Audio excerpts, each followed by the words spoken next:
Hello everyone, so today we are discussing about immunizing agents. क्या होते हैं immunizing agents? So this are also known as vaccines और chemical substance that help to protect against infectious disease by stimulating the body immune system. Immunizing agents वो agents होते हैं या वो chemical substances होते हैं जिन्हें हम वैक्सीन्स भी कहते हैं, या फिर वो सब्सटेंस जो हमें हेल्प करें प्रोटेक्ट करें अगेंस्ट इन्फेक्शियस डिसीज से। कैसे प्रोटेक्ट करेंगे इन्फेक्शियस डिसीज से? By stimulating immune system of the body के इम्यून सिस्टम को स्टिमुलेट करके ये हमें या फिर पर्सन को इन्फेक्शियस डिसीज से प्रिवेंट करते हैं, प्रोटेक्ट करते हैं। Okay, then come to the how immunizing agents work. किस तरह से वर्क करते हैं immunizing agent? So very first step is introduction of antigen. Okay, हमें पता है कि हमारी बॉडी में एंटीजन एंटीबॉडी रिएक्शन होती है। जैसे ही कोई फॉरेन पार्टिकल हमारी बॉडी में एंटर करता है, जैसे डस्ट, मान लीजिए डस्ट पार्टिकल आपकी नोज़ के थ्रू आपकी बॉडी में गए तो आपको स्नीजिंग आएगी, छींक आएगी। ओके, या फिर कोई हार्मफुल सब्सटेंस आपने एनगल्फ कर लिया है, ओके, या बैक्टीरिया या वायरसेस का इन्फेक्शन हो गया है, तो हमारी बॉडी क्या करती है, उन एंटीजन के अगेंस्ट, उन पर्टिकुलर सब्सटेंसेस के अगेंस्ट एंटीबॉडी प्रोड्यूस करती है और इस तरह से हमें इन्फेक्शन से बचाती है। एंटीबॉडी क्या करती है? एंटीजन से लड़ने के लिए काम करती है। सो very first is introduction of antigen. सबसे पहले आपकी बॉडी में एंटीजन एंटर करवाया जाएगा। जो वैक्सीन्स होती हैं वो क्या होती हैं? एंटीजन्स ही होते हैं, किल्ड बैक्टीरिया होते हैं, जिससे क्या होगा, उनको किल करके उनकी वैक्सीन बनाई जाती है और उन्हें मतलब डाइल्यूटेड फॉर्म में आपकी बॉडी में इंट्रोड्यूस किया जाता है, जिससे आपकी बॉडी जो है उनके अगेंस्ट एंटीबॉडी प्रोड्यूस कर सके। और ये एंटीबॉडीज़ अब आपकी बॉडी में हमेशा रहेगी कि अगर फ्यूचर में कोई इन्फेक्शन होता है इस टाइप के बैक्टीरिया या वायरस का, तो आपकी बॉडी में ऑलरेडी एंटीबॉडीज़ हैं उसके against. Okay, so vaccine introduce harmful pieces of pathogen. Vaccine में क्या होता है? हार्मफुल पीस ऑफ पैथोजन या एंटीजन होते हैं जिन्हें हम बॉडी में डालते हैं with the help of that vaccine. Vaccine में क्या होता है? एंटीजन्स होते हैं। एंटीजन मतलब किल्ड बैक्टीरिया और वायरसेस। ओके, मैं एंटर करवा दिया है वैक्सीन के थ्रू। ओके, अब क्या होगा, हमारा बॉडी का जो इम्यून सिस्टम है वो रिस्पॉन्स करेगा इस बैक्टीरिया और वायरस के अगेंस्ट या एंटीजन के अगेंस्ट। तो immune system recognize the antigen. हमारी बॉडी का इम्यून सिस्टम जो है वो पहचानेगा इस एंटीजन को और प्रोड्यूस करेगा and produce antibodies against it.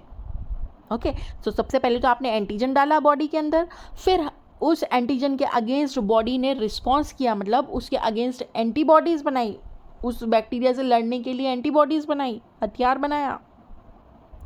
Then third, protection. जब एंटीबॉडी प्रोड्यूस हो जाएगी उस एंटीजन के अगेंस्ट, तो that antibody provide immunity against future infection. So अगर फ्यूचर में कोई इन्फेक्शन होता है उस बैक्टीरिया और पर्टिकुलर वायरस से तो आपकी बॉडी में ऑलरेडी एंटीबॉडीज प्रेजेंट है। For example, influenza vaccine.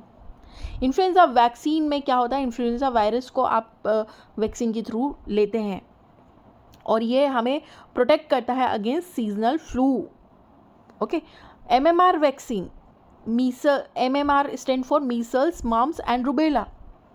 इन सब के जो माइक्रो ऑर्गेनिज्म हैं किल्ड फॉर्म में आपको वैक्सीन के रूप में लगाए जाते हैं, जिससे बचपन में ही इनके अगेंस्ट आपकी बॉडी में एंटीबॉडीज़ प्रोड्यूस हो जाती है। तो फ्यूचर में इस तरह की कोई बीमारी अगर होती है तो आपकी बॉडी में ऑलरेडी इसके लिए एंटीबॉडीज़ प्रेजेंट होती हैं।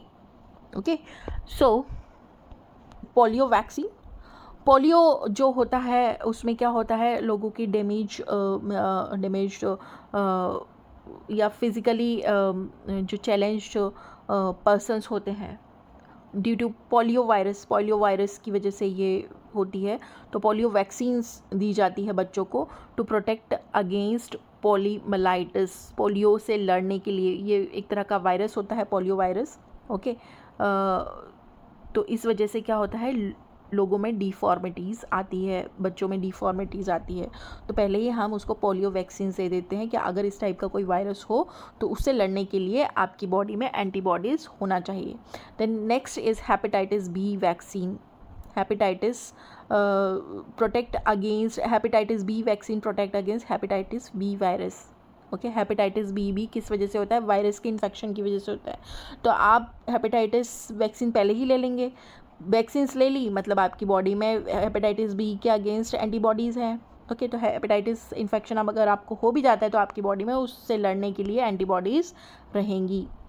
Now come to the benefits of immunizing agent. Immunizing agents के बेनिफिट्स क्या होता है, of course the prevention of disease, ये हमें डिसीज़ से प्रिवेंट करते हैं। Herd immunity, protect vulnerable population, जो पॉपुलेशन है उसको प्रोटेक्ट करती है against the infection.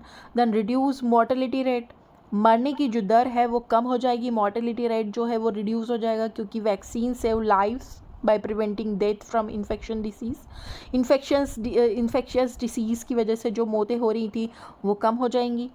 So immunizing agent have revolutionized public health. इस तरह से इम्यूनाइजिंग एजेंट ने एक रिवॉल्यूशन ला दिया है पब्लिक हेल्थ में, और protect millions of people from infectious disease. और इस तरह से इम्यूनाइजिंग एजेंट प्रोटेक्ट कर रहे हैं मिलियंस ऑफ पर्सनस को फ्रॉम इन्फेक्शियस डिसीजेस।